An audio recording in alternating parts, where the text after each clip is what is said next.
Olá, sejam todos muito bem-vindos ao evento sobre a Semana de Arte Moderna, os 100 anos da Semana de Arte Moderna de 1922, aqui do Oliver Talk. E hoje é um prazer, é uma honra receber aqui para dialogar sobre esse tema tão importante, tão influente e talvez negligenciado aí razoavelmente a sua influência e a sua importância, Fernando Mello, que é professor e fundador da Escola de Conservadorismo, onde ministra aulas sobre filosofia e teologia. Fernando, tudo bem com você? É um prazer receber você aqui novamente no Oliver Talk. Obrigado aí, André. Eu agradeço. Para mim é um prazer, é uma honra. Vocês têm feito um trabalho excelente aí sobre temas diversos, né? E aí mais um tema. Esse ano é ano de, entre aspas, comemoração aí, né? Da Semana de Arte Moderna. Então, fico muito feliz. É um tema importante, como você falou. E é preciso discutir mais sobre esse tema, né? Porque as versões que ficam por aí são superficiais, de todos os lados, né? Perfeito. Embora seja muito saudado, né? As pessoas comemoram, né? Como você mencionou, a Semana de Arte Moderna de 22, mas é meio que aquelas coisas assim, vai no automático, né? Vai na valsa, como o pessoal costuma dizer, não compreende exatamente o que quis dizer, quais as influências, quais as reverberações aí até hoje. E aí você colocou um ponto essencial. 2022, além de um ano confuso em si mesmo por razões outras, um ano aí de celebrações, ou supostas celebrações. Aqui a gente está falando da Semana de Arte Moderna de 22, com seu centenário, e o bicentenário da independência do Brasil também, né? Exatamente. E é engraçado, né, essas duas datas em 22, porque são datas que, quando a gente observa as discussões da época ali na Semana de Arte Moderna, né, durante o modernismo brasileiro, quando você vê as discussões, são discussões extremamente opostas, né, literalmente opostas ao espírito da Declaração da Independência. Então, de certa forma, né, fica até assim meio claro como o ano de 22, que foi pela primeira vez a comemoração do primeiro centenário, né, da independência, que foi a comemoração aí de 1922, optaram por ofuscar a comemoração de 1922 da independência com a Semana de Arte Moderna. Pois é, então, ou seja, os eventos também têm o seu entrelace aí, né? Esse é um dos elementos que eu acredito negligenciado, mas a gente vai explorar isso ao longo aqui da nossa conversa. E você já mencionou uma questão importante aí, então vamos lá. É a Semana de Arte Moderna, né? Arte Moderna de 22. O Brasil, ele muito raramente, ou talvez quase nunca, ele é a vanguarda, 100% a vanguarda, né? O portador da novidade. Então, quando a gente está falando de arte moderna, e de 1922, a arte moderna não é concebida na década de 20, e ela também não é concebida no Brasil. Então, ou seja, isso é uma referência ao modernismo, né? Então, e aí a gente vai entrar nos meandros da discussão, se o Brasil estava dentro da modernidade artística, não estava. Mas antes de chegar nesse ponto, o que seria o modernismo, né? Onde surgiu e como chegou aqui no Brasil? Porque aí a gente vai explorar melhor esse fato, esse elemento, mas o que um dos propósitos, um dos objetivos da Semana de 22 foi supostamente inserir o Brasil na modernidade artístico-cultural, né? Como você falou, o Brasil nunca esteve na vanguarda aí, né, de nenhum fato relevante, seja cultural, histórico, enfim. E também isso também não aconteceu com a questão do modernismo. Estudando sobre modernismo, você pode pesquisar por diversas fontes diferentes. Então, para citar aqui de cabeça as fontes que eu li e que me colocaram esse tema de uma forma assim, mais clara, a gente pega, por exemplo, a História da Literatura Ocidental do Carpeaux. Quando você lê o Carpeaux, ele traz uma característica muito interessante do modernismo, que o modernismo foi um evento de grandes metrópoles, um evento de grandes cidades. Então, Carpo vai dizer que o modernismo foi um evento que aconteceu basicamente em Florença, em Berlim, em Nova York e em Paris. Então, essas 4 grandes metrópoles foram metrópoles onde surgiu, dentro o movimento artístico, surgiu aquele desejo de inserir o tempo presente, de então, né, ali do início do século XX, inserir o tempo presente com seus elementos nas expressões artísticas. E esses elementos foram elementos, obviamente, retratos de sua época, que foi a época marcada principalmente na história da humanidade pelo pré-guerra. Então, quando nós falamos sobre o início do século XX, ali de 1904, 1908, quando nós estamos falando sobre esse tempo, nós estamos falando de um mundo que está caminhando para a Grande Guerra das Nações. Então, os elementos daquele tempo eram elementos que, a partir do momento em que são inseridos no mundo artístico, não apenas no mundo da literatura, né? A gente fala muito da literatura no Brasil, mas no mundo da arte em geral, né? Da dança, da arquitetura, enfim. Quando é inserido no mundo da arte, a gente passa a ver mais a presença de elementos, né? Que até hoje a gente chama de elementos modernos, que são elementos relacionados com tecnologia. Então, a gente vai começar a ver muito, falar, né? A gente vai ver muito presente na arte o rádio, o avião, armas, esse tipo de elemento que a gente caracteriza como elemento moderno, né? Então, quando o Carpo faz essa localização, ele vai pontuando ali o nascimento do modernismo. É muito interessante porque quando você corre para outros analistas, como, por exemplo, um dos materiais mais relevantes, né, na verdade, dos materiais que eu já tive contato, o material mais relevante sobre modernismo, que é do Arnaldo Saraiva. O Arnaldo Saraiva tem um livro excelente, onde ele fala sobre modernismo português e modernismo brasileiro. Ali, ele deixa claro como, por exemplo, o que nós temos como modernismo no Brasil já foi todo explanado, todo demonstrado à exaustão na Itália, em 1909, quando você tem o futurismo. Então, é interessante porque você vai pegando essas fontes e você vai vendo o movimento futurista na Itália, pelo Marinetti, que é basicamente o pai do futurismo. Quando você olha os manifestos do Marinetti, e você lê os manifestos do Marinetti, foram vários manifestos, quando você vai lendo os manifestos do Marinetti, e depois você vem para o modernismo brasileiro, e lê os manifestos modernistas brasileiros, você vê basicamente um copy and paste. Só que aí você vai ter 12, 15 anos de diferença, porque o Marinetti escreve em 1909 e os manifestos do Brasil vêm aí na década de 20, né? Então, a gente vê, como você falou, né, o modernismo brasileiro, o que também não é um demérito, artisticamente falando, né? Você não precisa todo mundo estar sempre na vanguarda. Você vem captando o que foi feito fora. Mas o Brasil capta o que está sendo feito fora do Brasil, e aí o que a gente vê de estranho, digamos assim, comparando o modernismo em todo o mundo, né? Inclusive o modernismo russo, que foi muito relevante, com o modernismo brasileiro, é esse delay que a gente vê, porque a semana de 20 no Brasil foi, o modernismo na semana de 20 no Brasil foi algo assim, já tinha passado no mundo.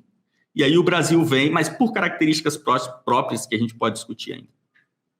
Perfeito. Essa contextualização que você colocou, Fernando, muito boa, né? Me fez recordar aqui algumas coisas. Então, o modernismo, pelo menos aí nesse intervalo de tempo que você fez esse recorte prévio, né? Que ele acontece previamente na Europa e tudo mais, profundamente marcado pelo otimismo, né? Porque era o pré-guerra, Belle Époque, o avanço tecnológico, científico. Então, as pessoas estavam ali muito com uma sensação de que tudo caminhava bem, né? Tudo caminhava para a melhoria humana, né? O progresso, etc. E aí, mas era já ali, e retrospectivamente a gente pode falar isso, porque nós estamos em outro ponto histórico aí do tempo, mas depois veio a Primeira Guerra Mundial e, né, solapou aí um pouco desse otimismo todo. Mas a Semana de Arte Moderna no Brasil, ela vai ocorrer em 22, né? Depois já da Primeira Guerra. Acho que isso é um ponto interessante aí para a gente pensar na questão de contexto, né? Exatamente, de contexto e também de interpretação, principalmente da poesia brasileira. Então, quando você lê o que era publicado no Brasil durante o modernismo brasileiro, que você vai pegar aí basicamente os primeiros 30 anos do Brasil, vai ficar muito marcado pelo modernismo. Os primeiros 30 anos do século XX, né, de 1900 a 1930, basicamente. Então, você vai ver o conteúdo da poesia no Brasil, é um conteúdo muito focado nessas questões tecnológicas, sendo que um dos principais motivos da poesia brasileira vai acabar sendo o próprio cinema. Então, é muito presente o cinema na poesia brasileira. E nós vemos que o cinema é, como herança, na verdade, a maior expressão artística do homem pós-modernismo. Então, essa questão é uma questão tão curiosa, tão engraçada, até o Rui Castro fala sobre isso também. Essa questão é uma questão tão curiosa que quando você vê, durante o modernismo, todas as tecnologias pujantes e a guerra, e no pós-guerra, no pós-Primeira Guerra, a importância do cinema em retratar aquilo que todo mundo imaginava que tinha acontecido, mas não tinha visto, e aí você tem uma série de filmes de guerra, e você tem o cinema vindo como expressão artística, não sendo, porém, arte. Porque você tem as 6 artes clássicas, e o cinema vem para expressar artisticamente aquilo que estava na alma do homem de então, mas não sendo arte. E aí nós temos, então, a discussão, mas temos a 7ª arte. E aí você nasce. Então, o cinema, ele vem como uma própria arte moderna em essência, em natureza. Quando, um dado muito, muito curioso, que a gente não pode ignorar, quando o Carpo fala sobre as 4 grandes metrópoles, as 4 grandes capitais, né, vai falar sobre Berlim, Florença, Paris e Nova York, e eu fiz isso, né, eu estava estudando o modernismo agora mesmo, nesse ano mesmo, no início do ano, e eu peguei os gráficos do IBGE de 1920. E quando você olha os gráficos do IBGE de 1920, você vê que a única cidade brasileira que estava neste nível de Paris, Nova York, na densidade demográfica, era o Rio de Janeiro. Então, o Rio de Janeiro, em 1920, era a única cidade brasileira que tinha mais de 1 milhão de habitantes. Houve outras cidades muito importantes para a alma artística brasileira no início do século XX, como, por exemplo, Porto Alegre, que foi uma cidade importantíssima. Pernambuco também discutível, né? Grandes escritores nossos vêm de Pernambuco. Mas o Rio de Janeiro era a cidade onde você tinha uma efervescência. E essa efervescência produzia não necessariamente arte, mas produzia os elementos que, como diria o Durkheim, né? O Durkheim defende essa ideia de que o ser humano, quando ele habita numa cidade de grande densidade demográfica, ele produz tudo mais ali naquela localidade. Então, o Rio de Janeiro, com a sua alta densidade demográfica, acaba dando ensejo para que toda essa tecnologia que vem, em primeiro lugar, para a capital federal, né, no caso, para o Rio de Janeiro, acabe também sendo absorvida pela população do Rio, e aí nós vemos a quantidade absurda de poetas no Rio de Janeiro, ali naquela época, escrevendo sobre modernidade e muito também sobre cinema. Perfeito, muito bom, né? O cinema, essa nuance aí com a arte, a modernidade, excelente observação, Fernando. Mas pensando aqui agora, e eu acho que isso está bem dentro desse contexto, já está bem dentro do gancho, né? Por que algumas pessoas decidiram fazer uma semana de arte moderna, né? Qual foi a intenção dos organizadores da Semana de Arte Moderna no Brasil? O que eles queriam com isso? Bem, para falar sobre isso, eu acho muito importante, e faço questão de colocar isso daqui, porque eu acho que eu vejo que é uma visão pouco passada, pouco abordada. Então, vamos lá. Nós temos a Semana de Arte Moderna ali na década de 20. Mas o espírito que fazia com que os artistas quisessem afirmar a característica brasileira é um espírito que não é daquela década. É um espírito que já vem de muito tempo. Então eu vejo, por exemplo, o primeiro grande marco estabelecido no Brasil, no mesmo espírito da Semana de Arte Moderna, ele acontece no final do século anterior, quando ali em 1897 nós temos a fundação da Academia Brasileira de Letras. Então, quando nós olhamos a fundação da Academia Brasileira de Letras, nós vemos nomes, Rui Barbosa, Machado de Assis, nós temos Manuel Bandeira, Olavo Bilac, nós temos só gente que até hoje são os, né, top of mind aí no Brasil. E eles fundam a Academia Brasileira de Letras num momento onde, no Brasil, diversas discussões aconteciam de importância total para a arte literária no Brasil. Como, por exemplo, uma gramática brasileira. Nós não tínhamos uma gramática brasileira, então é necessário que venha a primeira gramática brasileira. O idioma, nós não tínhamos o idioma brasileiro, porque no Brasil se falava português. Então, quando a gente fala sobre isso hoje, parece até meio idiota, meio bobo, né? Mas nós vivíamos num país onde as expressões artísticas eram expressões que, em sua raiz, era como que a cada vez que um poeta escrevia um grande poema, ele entregava um tesouro para Portugal, porque aquela produção literária ela era produzida em português. Essa discussão vai fazer com que esse grupo de grandes nomes do final do século XIX, um Zé de Alencar, um Coelho Neto, um Machado, vai fazer com que essas pessoas comecem a sentir o desejo de, peraí, a gente está fazendo muita coisa, estamos produzindo muito material nosso, e esse material está meio que tarimbado ali, meio carimbado como material português. Então, a gente precisa fazer essa separação. E você começa a ver uma valorização do que seria o Brasil, a brasilidade, o brasileiro, né, no sentido idiomático, né, a língua brasileira. Então, quando nós temos isso daí, fechando o século, nós vamos começar o século XX, 1900, 1905, com o nascimento de uma leva de novos artistas. Então, a geração que vai executar a Semana de Arte Moderna é uma geração que nasce no início do século. Então, quando nós falamos sobre Tarsila do Amaral, Mário de Andrade, quando nós falamos sobre Oswald de Andrade, sobre Ronald de Carvalho, nós estamos falando sobre um grupo de pessoas, Cecília Meirelles, estamos falando sobre um grupo de pessoas que, ali no final do século XIX, sequer tinha nascido. Então, essa geração que vai fazer a Semana de Arte Moderna é uma geração que nasce já num Brasil onde havia a busca pela significância brasileira no cenário europeu.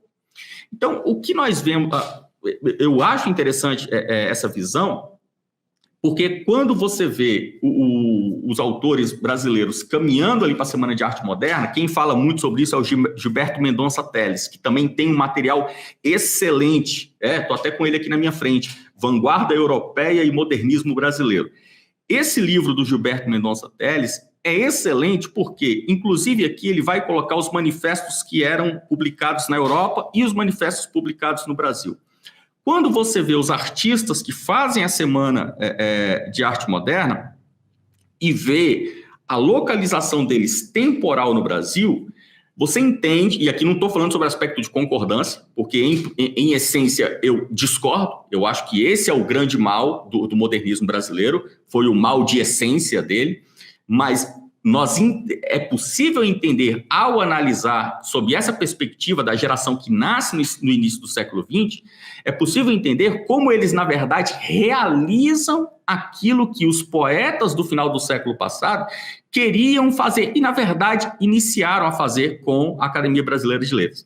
A Semana de Arte Moderna vem, então, para afirmar diversas coisas, para afirmar diversos pontos. E repito, pontos dos quais eu não concordo, que é esse ponto de que a arte ela precisa ter nacionalidade.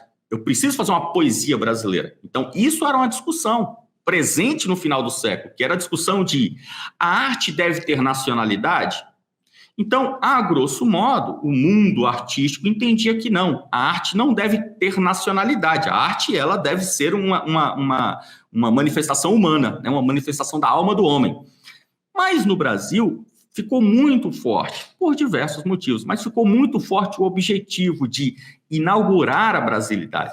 Então, quando você vê esse desejo e você lê os manifestos, né, por exemplo, o Manifesto Pau-Brasil, o Manifesto Antropófago, quando você lê esses manifestos, você entende por que eles foram escritos da forma que foram, porque eles traziam essas descrições até estapafúrdias, mas descrições muito de estabelecer um marco. Então, por exemplo, Oswald de Andrade, no Manifesto Antropófago, ele vai falar assim, to be or not to be, that is the question.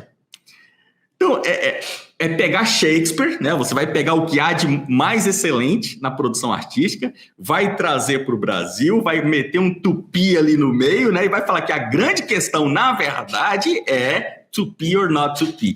Então, são essas maluquices do modernismo brasileiro que marcam, na verdade, o espírito ali que leva toda aquele grupão a fazer a Semana de Arte Moderna. E tendo ali o seu maior símbolo, né, e aí, que é o case, né, mais louco aí da arte moderna brasileira, que é a Abaporu, né?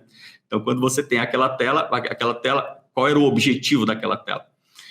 Era reunir diversos elementos relacionados à raiz brasileira, à nacionalidade brasileira.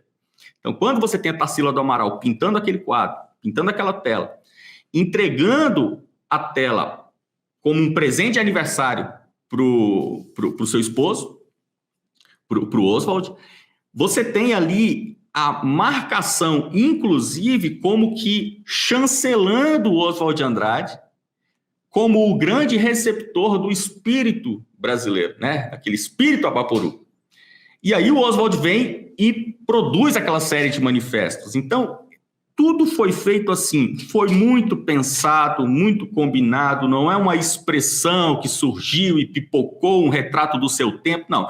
Foi um trabalho realmente organizado, um trabalho intelectual organizado, direcionado e produzido, inclusive com a escolha dos personagens.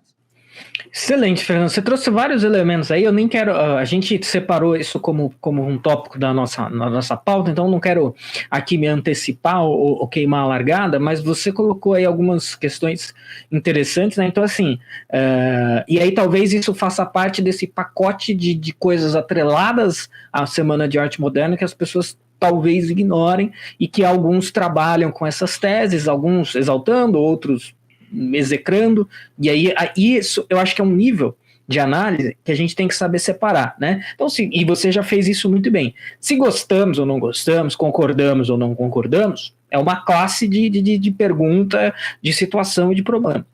Mas o fato é que era esse problema, é isso que eles se propuseram a fazer, e é isso que eles fizeram, né? Então, inserir aí... uma vez eu tive uma aula de arte brasileira na Pinacoteca aqui em São Paulo, e logo no começo, um curso, na verdade, logo no começo do curso, o professor falou, olha, o nome do meu curso é História da Arte Brasileira, História da Arte no Brasil, não História da Arte Brasileira, porque era justamente, ele estava aludindo a essa distinção, não é uma arte com a nacionalidade brasileira, é uma arte que, curiosamente, foi produzida no Brasil, mas ela poderia ser portuguesa tranquilamente, por exemplo, né? Então, ou seja, pelo que você pontuou aí, a Semana de Arte Moderna, ela vem para romper um pouco. Isso é bom, isso é ruim, fizeram bem, fizeram mal, né? O pacote completo e o pacote ideológico, etc., que a gente vai explorar um pouquinho, mas é interessante entender isso, né? Esse era o propósito, né? O propósito era inserir o Brasil como Brasil nessa trilha, e pegando elementos que já estavam ali presentes, né? Não é a fundação assim de algo novo, né? Não, agora a arte brasileira, não no Brasil, mas brasileira, e a arte no sentido bem amplo, pode-se dizer assim, e a gente está só encaixando a coisa aqui nesse trilho, né? Não estamos inventando a roda. Exatamente, e tem que ser assim, né, André? Porque se você nacionaliza a arte, você empobrece o mundo da arte. Então, é claro, toda expressão artística, quando consumida, é facilmente perceptível a sua nacionalidade. Então, quando você ouve um Tchaikovsky, você não fica na dúvida, caramba, será que esse cara era brasileiro, mexicano? Está muito claro a nacionalidade dele.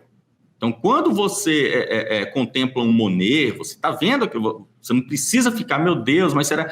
Então, a arte ela tem essa comunicação por diversos pontos diferentes, pelo elemento retratado, pelo espírito retratado nas obras, né? Então isso é facilmente perceptível. Mas a partir do momento em que o autor, né, que o artista passa a se preocupar em... Não, peraí, eu preciso fazer uma arte da minha nacionalidade, uma arte... aí você empobrece. Porque ao invés de produzir algo para o homem, e o objetivo da arte, o objetivo primeiro da arte, é elevar a alma do homem, você não faz uma arte para elevar o Brasil, para elevar a Espanha, você faz uma arte para elevar o homem, esse objetivo já começa perdendo. Perfeito. Esse também é um ponto muito importante. É o mesmo problema de fazer arte ideológica, né? Eu vou fazer uma arte para exaltar um determinado regime, um determinado sistema, ou uma determinada figura política. Dentro da história da arte, isso é uma discussão profunda, né? E ali, muitas vezes, bom, claro que dentro desse contexto, às vezes sai coisa boa, mas assim, já está partindo de um pressuposto muito equivocado, né? O objetivo da arte não pode ser esse, né? Você empobrece desde o início, né? Porque, de certa forma, a arte, ela é produzida por intenção. O artista tem a intenção de produzir a arte, mas a arte é algo de tão elevado que ela não pode ser feita sob encomenda. Então, o que se faz sob encomenda? O que o artista faz? O artista, ele escreve um poema, ele pinta uma tela, ele executa uma música, ele compõe uma partitura. Agora, se aquela produção dele será arte, foge ao poder dele, foge à capacidade dele. Porque não necessariamente todas as expressões humanas, sejam de diversas formas quais forem, não necessariamente todas elas são artes, e são arte, e essa é a discussão que nós temos hoje, por exemplo, com o modernismo brasileiro, né? Isso é muito ensinado hoje nas universidades. Não, tudo é arte. Então, o Urinol é arte, o Rembrandt é arte, o Caravaggio é arte, a Ana Botafogo é arte, tudo é arte. Então, começa-se a misturar as comunicações humanas por meio de expressões tais com as comunicações humanas que elevam a alma dos consumidores para que eles se tornem pessoas maiores. Então, a arte, ela não é definida no momento do seu nascimento, mas no momento do seu consumo, no momento em que ela é absorvida. E por isso, qualquer pessoa que visite o Museu do Louvre, quando chega diante da Mona Lisa, qual é a reação dele? É parar. Quando você chega diante de Davi, você faz o quê? Hoje é meio ridículo, mas tem um conceito muito profundo. Hoje a pessoa chega na frente do Davi, a primeira coisa que ela faz é o quê? Ela faz uma selfie. Mas a selfie, ela é uma expressão profunda por parte de quem não sabe consumir a arte. Porque quem não sabe consumir a arte, na selfie revela aquilo que realmente a arte faz com a gente. Ela nos estatela, né? E você tem como única reação a contemplação. Então, arte é isso, sabe? As pessoas perguntam, mas Fernando, se Wagner é arte, Timbalada também é arte? Mas, quando você ouve lá a Timbalada lá, qual é a sua reação, né? Então, é muito fácil você entender quando você ouve um Wagner, né? Perfeito, muito bom. Fernando, pensando aqui em termos de impacto, né? Então, beleza, entendemos o que foi, entendemos qual era o objetivo. Em termos de impacto da Semana de Arte Moderna no mundo intelectual, cultural, né? Quais foram os impactos? Esse propósito, esse objetivo se concretizou, ele colou, ele funcionou? Como é que você analisa o impacto da Semana de Arte Moderna? Olha, aí falar sobre o impacto da Semana de Arte Moderna é falar sobre, entre aspas, mais uma vez, né, sobre a parte que deu certo, né? Então, se existe algo que foi incrível nos seus resultados, foram os resultados da realização da Semana de Arte Moderna. Porque o que nós tínhamos antes do modernismo brasileiro, então se você pega o início do século, antes do pessoal organizar a Semana de Arte Moderna, o que era a arte brasileira? Então, nós tínhamos no Brasil os nomes de maior expressão. Nós tínhamos Manuel Bandeira, que foi quem impactou o mundo da arte em Portugal e além, né? Nós tínhamos Olavo Bilac, que era alguém que impactou profundamente, inclusive, a arte nos Estados Unidos, a arte americana em geral. Esses grandes nomes eram grandes nomes que produziam um material puro, né, até de forma assim, classicista, e um material totalmente acessível ao mundo acadêmico. Quando nós temos a Semana de Arte Moderna no Brasil e o modernismo brasileiro, nós vamos começar a ver um público que está preocupado com uma nova etapa do mundo da arte, que é a etapa não da produção da arte para consumo de artistas, mas a produção da arte popularizada. Então, quando o mundo vai para a Grande Guerra, o mundo inteiro está num momento em que não sabe o que vai ser. O que vai ser do mundo, né? O mundo vai acabar, né? Tem diversas poesias que falam sobre isso, né? É bomba, né? A gente tá mexendo com bomba, tá mexendo com fuzil, com tanque. Então, o mundo estava em suspense. E com o mundo em suspense, nós temos esse anseio, esse desejo de que todos participem e que todos tenham voz e que todos se comuniquem. Por exemplo, um tema muito comum nesse setup que a gente tem aqui é a questão do armamento e do desarmamento. Então, o desarmamento foi um movimento fortíssimo, principalmente em Paris, no final do século XIX. Então, ali, 1890, até a Grande Guerra, nós temos aí mais de 20 anos de ação de desarmamento, campanhas de desarmamento, com grandes lobistas, desarmamentistas, rodando o mundo, tentando desarmar os países. Então, quando você vem com a produção de arte moderna, a discussão do desarmamento é uma discussão que também se fortifica muito na sociedade. E quando a arte insere os elementos modernos, o principal resultado que ela alcança é o resultado de passar a mensagem para cada consumidor de que ele também pode produzir arte. Porque quando você consome um Machado, um Zé de Alencar, um Manuel Bandeira, um Olavo Bilac, você sente o abismo entre você e o artista. Você sabe que você não produzirá um poema como o Manuel Bandeira. Então, o modernismo, quando vem e começa a fazer poema, faz com que o verso livre monopolize a produção de poesia no Brasil. O consumidor olha aquilo ali e fala, caramba, poema sobre biquíni, poema sobre tiro, poema sobre crime, música que é um samba falando do assassinato no morro. Então o cara fala, pô, isso eu também posso, e pode mesmo. Então a Semana de Arte Moderna, ela popularizou a arte não no seu consumo, mas na sua produção. Então, após a Semana de Arte Moderna, a gente vai ter um evento midiático, porque a Semana de Arte Moderna não foi um evento feito para a academia, não foi um evento feito para provar para a academia portuguesa, para a academia espanhola, foi um evento para a sociedade. Então, a Semana de Arte Moderna realmente conseguiu muito sucesso nesse sentido. E a consequência da Semana de Arte Moderna, mais profunda que nós veremos, será quando, já no Estado Novo, com a chegada de Vargas no Brasil, Vargas tenha essa arte, por meio de poesia, de música, telenovela, rádio, Vargas tenha toda essa arte já instalada no cenário popular brasileiro. E daí nós vamos ter o que, na minha visão, a gente pode falar disso depois, na minha visão, aí sim, é o evento mais importante na história do Brasil, relacionada ao domínio da arte e à seleção de quem é artista e quem não é, que é, já com Vargas, a instalação do que veio a ser a estatização da cultura no Brasil. Perfeito, Fernando, muito bom.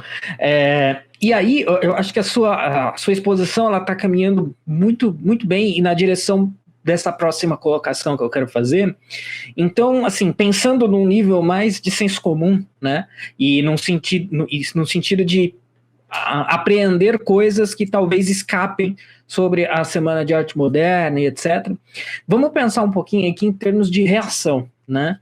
Porque, principalmente pensando no nosso meio, no meio em que a gente atua mais, né, entre conservadores e tal, e onde tem um discurso razoavelmente ali com substância contra a modernidade em geral, né? Aliás, isso é uma característica a reação contra a novidade, digamos, né?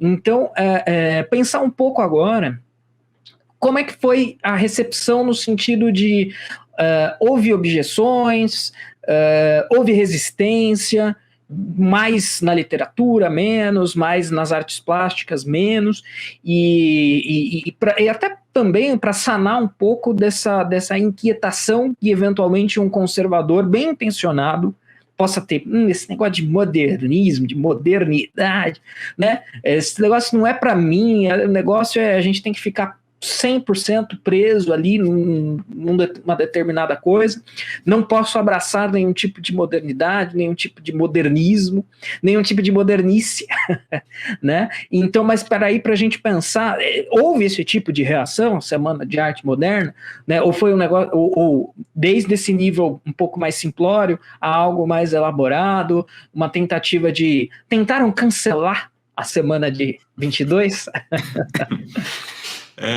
A Semana de Arte Moderna, ela acontece no Brasil, como eu falei aqui no início, né? Eu fui no site do IBGE para fazer para dar uma vista de olhos ali, para ver como é que era o Brasil. E a gente não pode, assim, imaginar que a gente teve a Semana de Arte Moderna num Brasil como a gente tem hoje. Um Brasil super povoado, com internet, TV e rádio bombado, então tá todo mundo muito por dentro de tudo. A gente está falando de um Brasil praticamente rural. A gente está falando de um Brasil onde você pega, por exemplo, o estado do Rio Grande do Sul. O estado do Rio Grande do Sul tinha praticamente 2 milhões de habitantes. Mas, na capital, Porto Alegre, você tinha menos de 300 mil habitantes. Então, poxa, né, se tem 2 milhões no estado, como que só tem 300 mil em Porto Alegre? Cadê os outros 1 milhão e 700, ou quase 2 milhões? Estavam espalhados pelo estado. Então, a população brasileira o Brasil era um Brasil rural. Quando nós falamos sobre não apenas a Semana de Arte Moderna, mas o modernismo em geral, o modernismo foi principalmente combatido, e não como um movimento artístico, porque ele já tinha acontecido fora do Brasil, mas ele foi combatido em suas características que, vistas pelos grandes artistas, eram características errôneas. O modernismo brasileiro foi muito combatido por grandes homens portugueses. Então, quando você tem em Portugal, né, o maior nome indiscutível ali, o Fernando Pessoa, quando você tem em Portugal a produção artística pujante, rica, e essa produção artística, vendo que a produção realizada, né, a arte produzida na colônia era uma arte inserida no mundo europeu, porque, como eu disse, Manuel Bandeira era alguém de alcance mundial. Olavo Bilac era alguém de alcance mundial. Zé de Alencar, Taunay, esses caras tinham alcance global. E quando você vê, por exemplo, José de Alencar, que foi o maior nesse sentido. Quando você vê José de Alencar escrevendo o que viriam a ser os seus grandes clássicos, e esses grandes clássicos, todos escritos com uma riqueza ortográfica até então inexistente, que seria a ortografia brasileira, você vê em Portugal uma série de protestos. Por exemplo, começou-se a inserir no Brasil diversos erros gramaticais para pontuar a arte brasileira. Expressões como eu não vou não. Eu não vou não é um erro gramatical, né? Para isso existe o eu não vou. Mas no Brasil passa-se a errar de propósito. Eu não vou não. Ou a retirada, né? Então houve uma grande reforma ortográfica, né? Grande no sentido realmente de tamanho, né? Não de qualidade. Houve uma grande reforma ortográfica no Brasil na primeira década do século XX. Reforma ortográfica que vai ser combatida lá pelo Duque Estrada, lá na frente, que, se não me engano, em 1919, ele consegue, junto com a ABL, reverter grande parte dos danos que haviam sido causados com a reforma ortográfica inicial. Por quê? Havia essa busca louca, insana, para poder construir o idioma brasileiro. Então, quando o modernismo vem com essa série de alterações que claramente empobrecem a arte humana, para dizermos aqui, né, da arte brasileira produzida pertencente à humanidade, quando nós vemos esses erros empobrecendo a arte humana para supostamente enriquecer a arte brasileira, nós vemos uma contra-reação, nós vemos uma reação por parte de Portugal muito forte. Eu tenho uma crítica aqui, que inclusive eu acho que pontua muito bem, porque eu estava lendo ela hoje, então está aqui na minha mão. Deixa eu ler um trechinho muito rápido aqui desse livro, Modernismo Brasileiro, Modernismo Português, que é do Arnaldo Saraiva. O Arnaldo vai falar o seguinte: Pinheiro Chagas publicou em 1867, no Porto, os seus novos ensaios críticos. Um dos ensaios intitulava-se Literatura Brasileira, José de Alencar, Iracema, Lenda do Ceará. E nele, a par de alguns elogios à prosa, ao estilo e às qualidades de paisagista e de cronista de Alencar, deixava esta censura. O defeito que eu vejo nessa lenda, o defeito que eu vejo em todos os livros brasileiros e contra o qual não cessarei de bradar intrepidamente, é a falta de correção na linguagem portuguesa. Ou antes, a mania de tornar o brasileiro uma língua diferente do velho português, por meio de neologismos arrojados e injustificáveis, e de insubordinações gramaticais que, tenham cautela, chegarão a ser risíveis se quiserem tomar as proporções de uma insurreição em regra contra a tirania de Lobato. Então, esse tipo de protesto era feito no mundo da arte. E foi um protesto que o pessoal da Semana de Arte Moderna no Brasil não deu a mínima, porque, na verdade, isso não era, na visão deles, não era erro. Era uma tarefa executada para dar nascimento desse menino Brasil. Muito bom, excelente. O trecho aí acho que é bem explicativo do espírito da coisa e dessa questão das reações, né? Então foram, né? Então os portugueses aí como os grandes reacionários no mero sentido de quem reage, né? Então quem reagiu aí muito bem ao que estava sendo posto foram os portugueses. Na esteira disso, Fernando, a gente, né? Para quem não sabe, obviamente que a gente fez uma pauta aqui antes da nossa conversa, e aí eu compartilhei com o Fernando uma entrevista do Rui Castro, onde ele fala uma coisa, isso não é mencionado por ele na entrevista, tá? Mas é o que me veio à cabeça quando eu li. Ele fala que a turma da arte moderna, né, os artistas todos, eles meio que formaram, né, uma espécie de máfia. E aí eu falei, isso me lembra o paralelo do Morro do Dendê na MPB. Contextualizando para quem não souber, o Morro do Dendê, o que é? Eu não vou citar nomes para garantir, mas assim, é um conjunto de artistas parrudos, né, ali importantes da MPB, e para você entrar nesse universo da MPB, para você gravar disco aí, entenda-se, né, entre aspas, mas no momento em que os discos estavam em alta, sem aspas. Para você entrar nesse universo e obter sucesso, você só faz isso se você subir o Morro do Dendê e receber a bênção desses artistas. E na entrevista, o Rui Castro ele fala um pouco isso, né?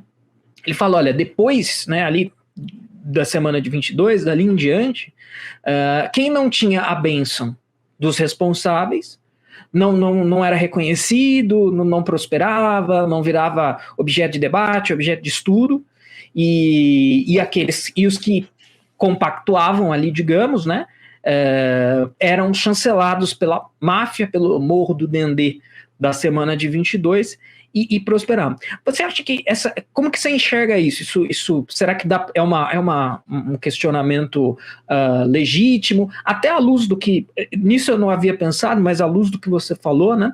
Se a gente pensar nesses personagens de antes, que já estavam ali, né, nessa trilha, antes da semana de 22, será que faz sentido essa objeção? Como é que você enxerga esse ponto que o Rui Castro levantou numa entrevista para o Correio Brasiliense? A entrevista chama Rui Castro, a semana de 22 arrombou uma porta aberta, né? Ou seja, o argumento dele tem dois argumentos centrais nessa entrevista. Primeiro, a semana de 22, ela não trouxe exatamente novidade, mas já estava rolando, mas aí eu acho que você já cobriu bem esse aspecto. E também o que veio depois só atingiu ali patamares de relevância passando ali pelo crivo dos organizadores.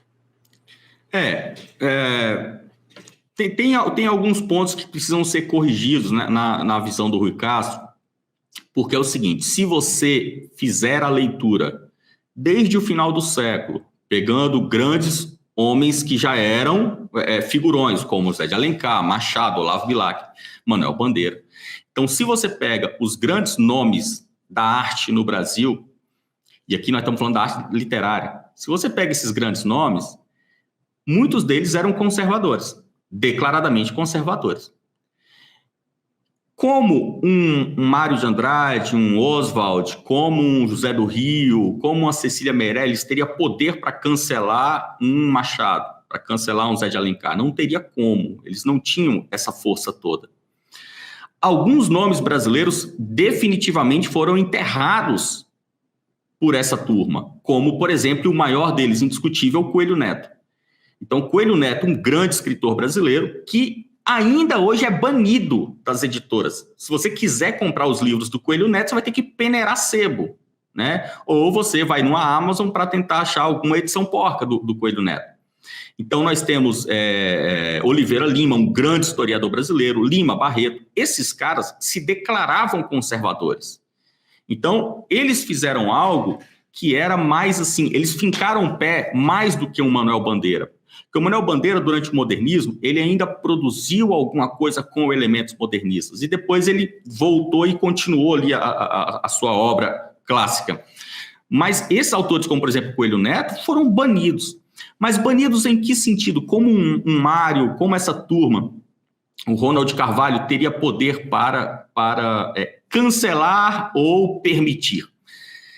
Veja só, uma grande dificuldade, a maior de todas, na verdade, que havia naquele tempo para se cancelar artistas no campo literário, é que o material, a matéria-prima para escrever, ou seja, parque gráfico e papel e tinta, era ridiculamente barato no início do século. Ridiculamente barato. Jornal não pagava imposto, porra. Revista não pagava imposto. Então, o que acontecia? Juntava eu e o André aqui, a gente ia lá, comprava 100 quilos de papel e pegava esse papel, carregava as folhas para uma gráfica e falava, não, roda aqui 500 exemplares do nosso livro. A gente rodava o nosso livro. Pegava esse livro, vender 500 exemplares, você vendia fácil. Naquele tempo, você tinha muita revista, no mundo inteiro, muita revista, desde da Rússia, com Dostoiévski publicando seus grandes romances em revista, e o Machado também, publicando seus grandes romances em revista no Brasil. Então, revista no Brasil era algo, revista no mundo inteiro, revistas de arte, era algo assim, era a moda você ter revistas de arte. Então, para você impedir que esse pessoal produzisse, era difícil. Para essa cultura do cancelamento, que ela ocorreu, né? E por isso que eu estou fazendo esse preâmbulo aqui, para que essa cultura do cancelamento ocorresse, era necessário primeiro acabar com a facilidade da produção da arte no Brasil. Então, a arte literária era uma arte de absoluta facilidade de produção. E daí o que nós vamos ter depois da semana de 22? Depois da semana de 22, fica popularizado no Brasil a arte com os elementos modernos, em todos os sentidos. Dança, a música, a poesia, o teatro, o romance, tudo teve que ser popularizado, ou seja, trazer no seu corpo elementos modernos. Não havia mais espaço para um romantismo, para um barroco, até para um naturalismo, havia uma certa dificuldade. A Semana de Arte acontece em 22 e nós teremos, após a Semana de Arte, essa popularização do jeito de fazer arte popular, mas nós vamos ter a principal, e aqui eu repito, nós vamos ter aqui a principal ferramenta de cancelamento, é a centralização da cultura no Estado. E essa centralização da cultura do Estado foi feito um lobby muito forte pela turma da Semana de Arte Moderna. Mas esse lobby só chegou realmente a ser concluído, ou seja, a ter sucesso, no governo Vargas. Então, no governo Vargas, aí você olha só que dado importantíssimo. Nós temos a Academia Brasileira de Letras sendo fundada em 1897. O governo Vargas, em 1939, o governo Vargas cria o tal do DIP, do Departamento de Imprensa e Propaganda. O DIP ficou famoso, entrou para a história porque foi um órgão que o Getúlio deu uma recalchutada no órgão que já existia e transformou aquilo ali numa grande autarquia cultural do Estado. Isso em 1939. Então, nós temos aqui 40 anos depois da fundação da Academia Brasileira de Letras. Em 1943, 4 anos depois do Vargas fundar o DIP, ele é nomeado imortal na Academia Brasileira de Letras. Porra. Então, você veja, você pega Machado, Rui, os caras, o Bilac, fundam a Academia Brasileira de Letras. 40 anos depois, o Estado brasileiro entra no mundo da cultura e é necessário apenas 4 anos para o presidente virar um imortal. Então, quando o Vargas centraliza a cultura no Estado, você tem a realização do maior sonho de todos os representantes da Semana de Arte Moderna, que é o quê? A estabilização, a solidificação no Brasil do fomento com dinheiro público no artista. Porque o que o Vargas faz com o Departamento de Imprensa e Propaganda é contratar os bons artistas. Então, se você é um bom artista, você trabalha para o Estado, afinal, o Estado que é o melhor. Ou seja, todos aqueles artistas que eram conservadores, porque é preciso lembrar, nós estamos falando aqui da primeira geração pós-república. Então, nós tínhamos um Brasil império, nós tivemos o segundo reinado, assim que chega a república por meio de um golpe militar, assim que chega a república no Brasil, nós temos a chegada da primeira geração. E essa primeira geração vê como principal característica do espírito conservador o quê? A vontade da monarquia, a vontade de voltar para o regime político anterior. Então, o regime político de Vargas, aqui no Brasil República, é um regime político que atende aos anseios da turma da Semana de Arte Moderna, fomentando aqueles artistas que são artistas anti-império. E, portanto, também anti-português de Portugal, anti-europeia, cultura europeia. Então, o espírito representado na Semana de Arte Moderna é o espírito estritamente anticonservador. E quando você tem um político do naipe do Vargas, poxa, você casa tudo perfeitamente. Você tem um cara que está vindo por meio de golpe militar, num país todo esfacelado, um país rural, e você pega um grupo cultural que é republicano, que é democrático ali por definição, e você passa a fomentar esse grupo. Então, aí você veja só, para finalizar esse tema. Isso acontece em 1943. Eu fui fazer uma pesquisa também. Todos os artistas que são esses artistas do cancelamento de hoje, do nosso Brasil de hoje, década de 20 do século 21. Caetano, Gil, Maria Bethânia, Gal Costa, Chico, todos eles nasceram na década de 40. Quando o Vargas funda o DIP em 43, o mais velho dessa turma é o Gil. O Gil nasceu em 42, ele nasceu um ano antes do Vargas ser imortal. Aí vem Caetano, Gal, Bethânia, Chico. Ou seja, essa geração de hoje, que é a geração do cancelamento, essa galera aprendeu com Vargas. Eles não são os pais do cancelamento. Quando eles estavam de fraldinha, fazendo cocô na fralda, o Vargas já estava com o DIP rodando no Brasil. Então, por isso que eu estou falando que algumas correções têm que ser feitas, nesse tema. O que nós temos de cancelamento hoje não é uma invenção dessa turminha progressista que está aí, não. Essa galera toda aprendeu e teve um professor muito bom e esse professor foi o Vargas. Perfeito, uma instrumentalização e uma estatização da arte, né?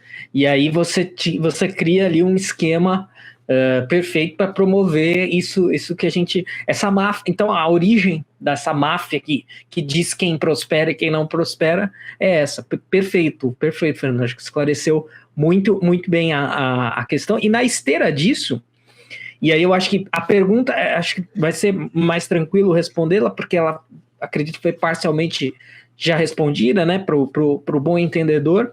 Mas então, né, mas só para a gente assentar bem, o modernismo ele precisava de uma semana de arte moderna para se estabelecer, para ser celebrado, para ser, né, imposto, entre aspas, ou seguindo o curso, digamos, natural das coisas, haveria ali o estabelecimento de uma arte brasileira, uma certa e relativa modernização das expressões artísticas e etc.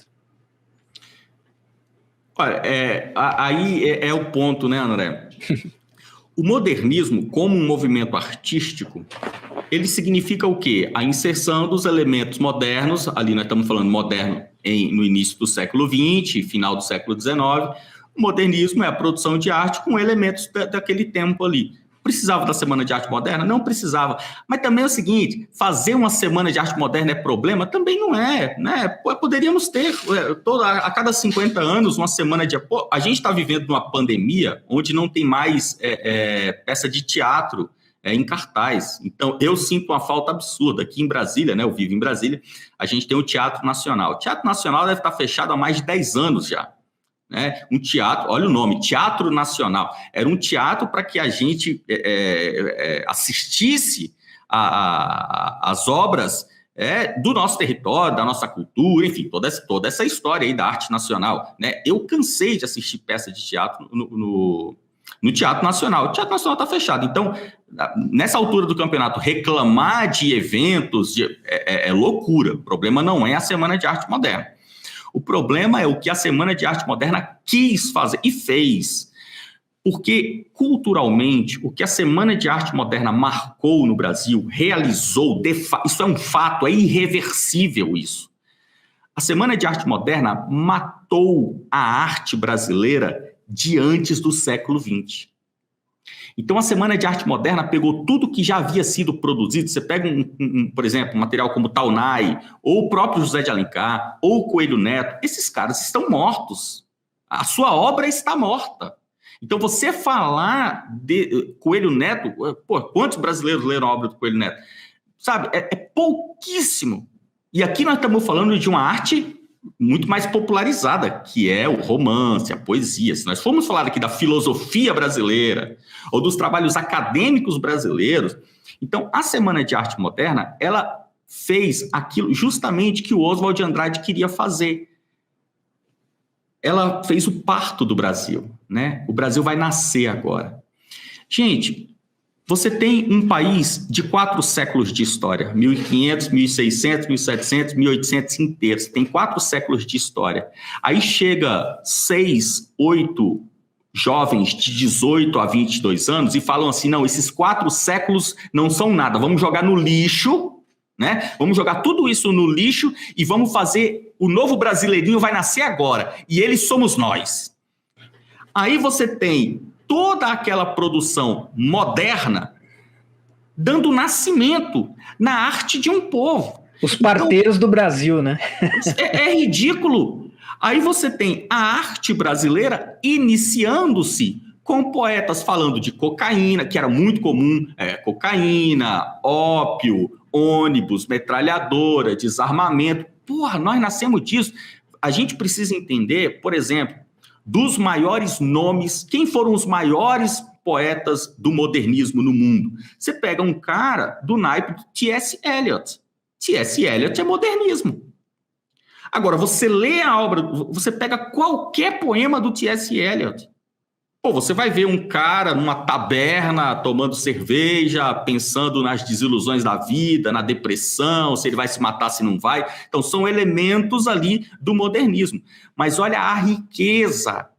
Você vê uma produção artística que é moderna, nos elementos retratados, mas que preserva todo o tesouro do seu povo, todo o tesouro da sua cultura. Então, quando você chega hoje... na Europa inteira, mas você chega hoje na Inglaterra, você tem uma defesa do T.S. Eliot como um símbolo nacional. Então, nós temos grandes nomes no Brasil que são nossos símbolos e sempre serão, mas esses símbolos estão ocultados, desprezados. Então, por que eu digo assim, isso é irreversível? É irreversível porque O brasileiro é um povo que não consome arte. Então, é preciso até saber mensurar o dano causado pela Semana de Arte Moderna. A Semana de Arte Moderna ensinou o povo brasileiro a gostar apenas de arte moderna. Não, quem dera. O povo brasileiro não gosta nem de arte moderna. O povo brasileiro detesta a arte. Detesta a arte. Poema, por exemplo, no Brasil, poema é coisa de idiota. Se um garoto chega na escola e declama um poema, ele apanha. Vamos bater, sai daqui. Vamos jogar futebol. Então, o brasileiro detesta a arte. A Semana de Arte Moderna não fez com que todo mundo gostasse de arte moderna. A Semana de Arte Moderna criou esse cisma dentro da classe artística brasileira. Porque hoje, aí sim é um grande problema do modernismo no Brasil. Hoje, todo artista que nasce moderno. Você não pega, por exemplo, no Brasil, inexiste a discussão sobre a arte da arquitetura relacionada ao período do barroco, do romantismo, ao período clássico. Inexiste. Nós sabemos que todas as igrejas que forem construídas, todos os templos que forem construídos no século 21 e 22 no Brasil, serão modernas. Qual a possibilidade de que a Igreja Presbiteriana do Brasil construa um novo templo e esse templo seja barroco, seja clássico? Inexiste. Ou que eles voltem para copiar a Catedral de Westminster. Inexiste. Da mesma forma, a Católica Romana, se for construir novos templos, eu não preciso estar vivo, pode construir no século 23, eu sei, serão modernos. Então, a arquitetura é uma arte, né? Até discussão se não é a principal delas. Então, a arquitetura não tem uma discussão. Todo arquiteto que nasce no Brasil nasce moderno. Todo pintor nasce moderno. Nasce pintor de feira de torre. Toda cidade tem uma feira, né? Que os artistas vão lá, pintam aqueles quadros modernos, né? E vendem ali. Então, esse, ao meu ver, é o grande dano causado pela Semana de Arte Moderna. A modernização dos artistas a nascer ainda. Perfeito, até você já brilhantemente aí respondeu a próxima colocação, que seria o quê? Os efeitos da Semana de Arte Moderna. Então a gente, em suma, a gente pode dizer que a Semana de Arte Moderna foi vencedora, né, naquilo que propôs. Então ela estabeleceu esse filtro, né, só passa por ele quem tem a chancela, e os novos nem, né, já é meio que automático, né? Já vai será moderno. Então, ou seja, venceu, né? O que a gente ia colocar é quais os efeitos da Semana de Arte Moderna na cultura brasileira hoje. Você colocou perfeitamente, ou seja, eles conseguiram, virou um imperativo, né? O ser moderno virou um imperativo, então não tem nem a discussão e nem o dissenso no sentido de produção, né? Ninguém vai produzir algo que não seja moderno. Então, esse seria o grande efeito, o grande sucesso, a vitória da Semana de Arte Moderna. Sim, e aí, André, o que é preciso fazer hoje? Até essa semana uma pessoa estava me perguntando, poxa, como que a gente faz para desfazer os erros do modernismo? Olha, o que nós devemos fazer, principalmente, nem mesmo seria assim, produza arte que não seja moderna. Eu acho que nem é esse o ponto. Produza boa arte. Porque o modernismo não é o problema. O modernismo não é o problema. Porque se nós entrarmos nessa de o movimento artístico do meu tempo é errado, a gente vai voltar lá, o modernismo foi errado, o romantismo foi errado, o naturalismo foi errado. Não, o problema não é o modernismo. O problema é que, no Brasil, isso fica muito claro com a obra do Gilberto Mendonça Telles. No Brasil, o mais porco modernismo virou lei. Então, é a desmetrificação da poesia, é a favelização da música.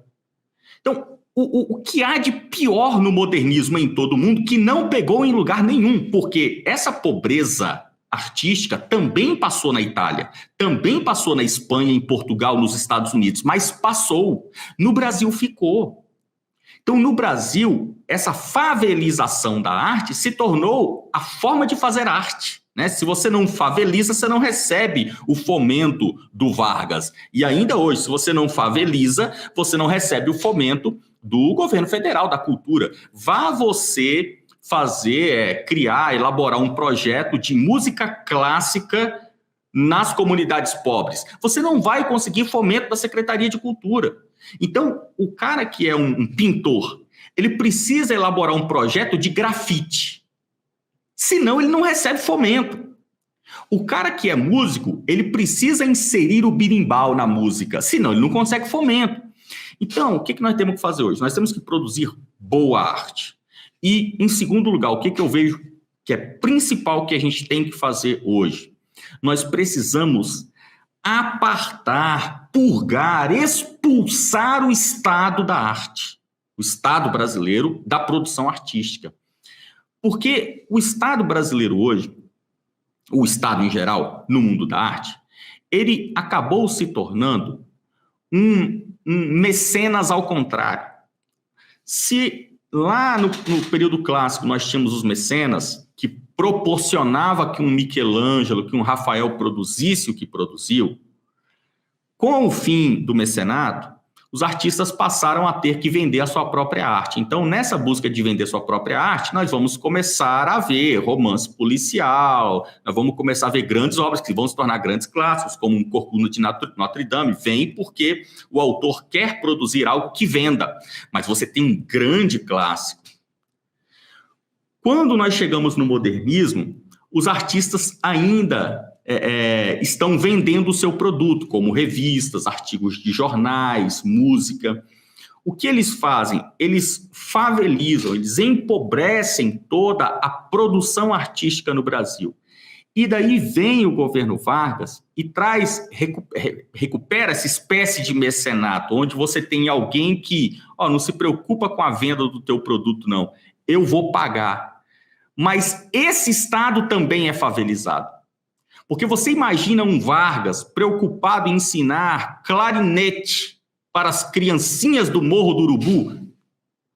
Então, o que ele quer? Ele quer o que todo político quer. Ele não é um artista, ele não é um diplomata, ele não é um intelectual. O Vargas é o quê? É um político que quer permanecer no poder eternamente. Então, para ele, interessa a favelização do pensamento. Então, nós precisamos hoje tirar o Estado. Nós vimos, por exemplo, uma ação do governo atual, que é uma ação de que, no Brasil, todos os grandes artistas recebem fomento do Estado. Então, agora nós vamos criar uma lei que o Estado e as empresas serão obrigados a dar dinheiro também para o pequeno artista.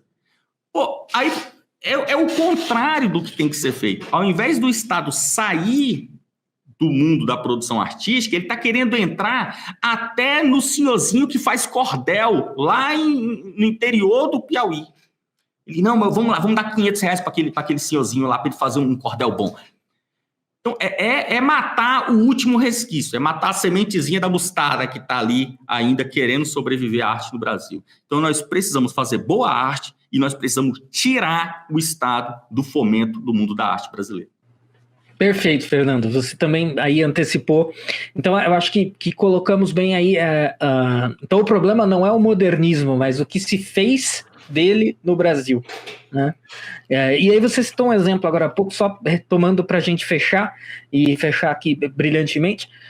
Não se trata, portanto, de ser de uma coisa superficial e rasteira de eu sou antimoderno. Porque o problema não é exatamente esse. Você colocou o T.S. Eliot. É moderno, e não apenas é moderno, como era ele próprio um conservador também, e é hoje muito bem quisto, muito querido. O Russell Kirk escreve A Era de T.S. Eliot, né? Não porque ele achava o T.S. Eliot simpático, mas porque ele viu ali, né, no T.S. Eliot algo que jogaria bem, harmonizaria bem, né, com o seu conservadorismo. Então eu acho que isso é um ponto importantíssimo e trabalha bem com o ponto de encerramento aqui o problema não é o modernismo em si mesmo, mas o que foi feito em cima dele, né? Exatamente. No Brasil fez-se o pior possível com o modernismo, né? Fez-se o pior. Como sempre. E para finalizar, para não ser injusto, né? Você pega, por exemplo, a gente tem um nome maravilhoso no Brasil, que foi daquele tempo, mas principalmente da segunda fase do modernismo, que é o Drummond. Então, quando você pega a obra do Carlos Drummond de Andrade, você vê uma obra de alguém que viveu ali no modernismo, conheceu aquela galera, tomou um café com todo mundo, rabiscou alguma coisa, mas falou, não, quer saber, deixa eu fazer coisa boa. E aí ele pega... a obra do Drummond, pós-1930, você tem uma obra do Drummond que é uma obra... aquilo ali é patrimônio do Brasil. E é alguém que viveu ali naquele tempo. Então, essa ideia também de que é porque a arte moderna é a arte de seu tempo. Olha, também não é assim. É possível você viver num tempo ruim e produzir coisa boa. Eu acho que o Drummond pode ser um exemplo. Você se falou, né, que esses problemas, esses modismos, eles passaram lá pelos outros países, a Espanha, Itália, Portugal, etc.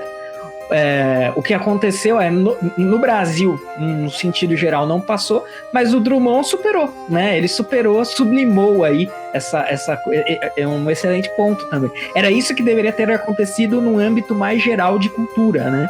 Na cultura num sentido amplo, mas infelizmente ficou restrito aí a alguns poucos personagens, né? Exatamente.